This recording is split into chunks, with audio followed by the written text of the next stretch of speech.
नमस्कार दोस्तों, मैं भारत भूषण जो यूथ क्लासेस में आपका स्वागत करता हूं।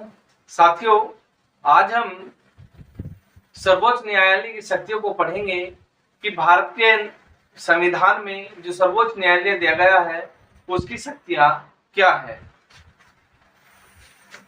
जब सर्वोच्च न्यायालय की शक्तियों की बात करते हैं तो सर्वोच्च न्यायालय की शक्तियों का जो वर्णन है अनुच्छेद 131 से लेकर के और 143 तक में सर्वोच्च न्यायालय की शक्तियों का वर्णन किया गया है। जब हम सर्वोच्च न्यायालय की शक्तियों में देखते हैं तो सबसे पहला पॉइंट आता है क्षेत्राधिकार कि क्षेत्र जो प्रारंभिक क्षेत्राधिकार है इसका वह आता है क्षेत्राधिकार में प्रारंभिक क्षेत्राधिकार, जिसके अंदर राज्यों से संबंधित विवाद अनुच्छेद 131 के अंतर्गत दिए गए हैं। अब जब राज्यों की बात करते हैं, दो या दो से अधिक राज्यों के बीच जो भी विवाद होता है उससे संबंधित विवाद को इसके अंतर्गत देखा जाता है। दूसरा, राज्यों से संबंधित विवाद में ही संघीय सरकार तथा एक या एक से अधिक राज्यों के बीच विवाद। तीसरा पॉइंट इसी का, संघीय सरकार, एक या एक से अधिक दूसरे पक्ष का विवाद। तो ये 3 पॉइंट इसके अंतर्गत आते हैं। कौन कौन सा कि एक तो एक या एक से अधिक राज्यों के बीच का जो विवाद है वो इसके अंदर देखा जाता है। दूसरा है एक या एक से अधिक राज्य तथा संघीय सरकार के बीच का विवाद। तीसरा पॉइंट है इसका, एक या एक से अधिक राज्यों के साथ संघीय सरकार का एक पक्ष या एक से अधिक राज्यों के दूसरे पक्ष का विवाद इसके अंतर्गत देखा जाता है, जो अनुच्छेद 131 के अंतर्गत आता है। दूसरा इसी के अंदर है प्रारंभिक क्षेत्राधिकार में मूल अधिकारों से संबंधित विवाद। हमारे भारतीय संविधान में 6 मूल अधिकार प्रत्येक नागरिक को प्राप्त है। उसका उल्लंघन करने में या उसका वो प्रत्येक मानव को ना मिलने की कंडीशन में मूल अधिकारों से संबंधित जो विवाद होगा वो अनुच्छेद 32 फर्स्ट में इसका वर्णन किया गया है और इन सब विवादों को प्रारंभिक क्षेत्र अधिकार के अंतर्गत रखा गया है। तो मूल अधिकारों से संबंधित जितने भी विवाद है, चाहे उनके उल्लंघन से संबंधित हो, उन अधिकारों का प्रत्येक मानव को प्राप्त ना होने के संबंध में हो, कोई सी भी ऐसा संबंध बने तो मूल अधिकारों से संबंधित विवाद आपका प्रारंभिक क्षेत्राधिकार के अंतर्गत आता है। दूसरा पॉइंट आता है अपीलीय क्षेत्राधिकार। अपीलीय क्षेत्राधिकार ये कहता है कि प्रत्येक मानव सुप्रीम कोर्ट में अपील कर सकता है। किस कंडीशन में कर सकता है? सबसे पहले दिया है संवैधानिक अपील, कानूनी अपील अनुच्छेद 132 के अंतर्गत वह कर सकता है। दूसरा दीवानी अपील।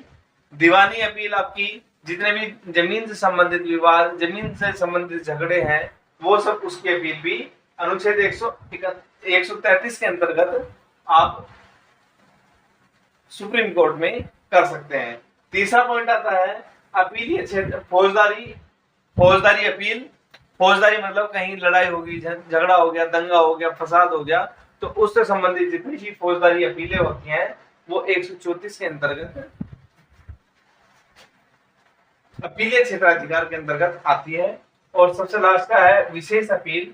आप विशेष अपील भी सर्वोच्च न्यायालय में कर सकते हैं। कब कर सकते हैं? विशेष अपील कहता है कि अगर डिस्ट्रिक्ट कोर्ट, हाई कोर्ट से कोई भी याची जो भी उसे न्याय मिला है उस न्याय से अगर वो संतुष्ट नहीं है तो वह अपनी विशेष अपील सुप्रीम कोर्ट में कर सकता है अनुच्छेद 135 के अंतर्गत। उसके बाद संविधान के न्यायिक पुनरावलोकन संबंधित क्षेत्राधिकार 137। न्यायिक पुनरावलोकन संविधान के अंतर्गत दिया है कि न्यायिक पुनरावलोकन सर्वोच्च न्यायालय को कानूनों की वैधता की जांच का अधिकार प्राप्त है। जिसे पुनरावलोकन संबंधी क्षेत्राधिकार कहते हैं। यह जो क्षेत्राधिकार होता है संविधान के संरक्षक का कार्य भी करता है, क्योंकि संविधान का संरक्षण कौन है? न्यायिक पुनरावलोकन, जो अनुच्छेद 137 के अंतर्गत आता है। उसके बाद पुनर्विचार संबंधी क्षेत्राधिकार, सर्वोच्च न्यायालय को किसी भी विवाद में याची पक्ष का हो या विपक्ष का हो, किसी का भी विवाद हो, उसे उस दिए गए निर्णय पर पुनर्विचार करने की अनुमति है। वह पुनर्विचार उसमें कर सकता है। कैसे? कि अगर याची उच्च न्यायालय ने या उसके अधीन किसी भी न्यायालय ने उसे दोष मुक्त कर दिया हो और उच्च न्यायालय उसे मृत्यु दंड की सजा देता है, तो उस कंडीशन में सर्वोच्च न्यायालय उस विवाद पर, उस वाद पर पुनर्विचार कर सकता है अनुच्छेद 138 के अंतर्गत। उसके बाद आता है परामर्शदात्री क्षेत्राधिकार।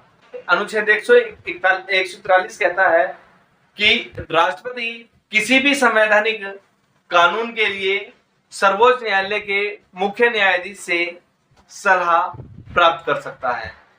सलाह प्राप्त करने का प्रावधान है।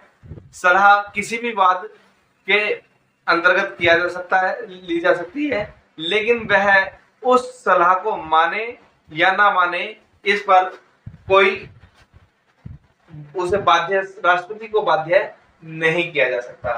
तो परामर्शदात्री क्षेत्राधिकार यही कहता है कि सर्वोच्च न्यायालय को राष्ट्रपति को परामर्श देने का अधिकार है। राष्ट्रपति सर्वोच्च न्यायालय से परामर्श ले सकता है, लेकिन सर्वोच्च न्यायालय उसे बाध्य नहीं कर सकता उस बात को मानने के लिए या परामर्श को मानने के लिए या ना मानने के लिए। तो परामर्शदात्री क्षेत्राधिकार अनुच्छेद 143 के अंतर्गत आता है। वहीं पर अभिलेख न्यायालय 129 कहता है, भारतीय संविधान के अनुसार सर्वोच्च न्यायालय एक अभिलेख न्यायालय भी है।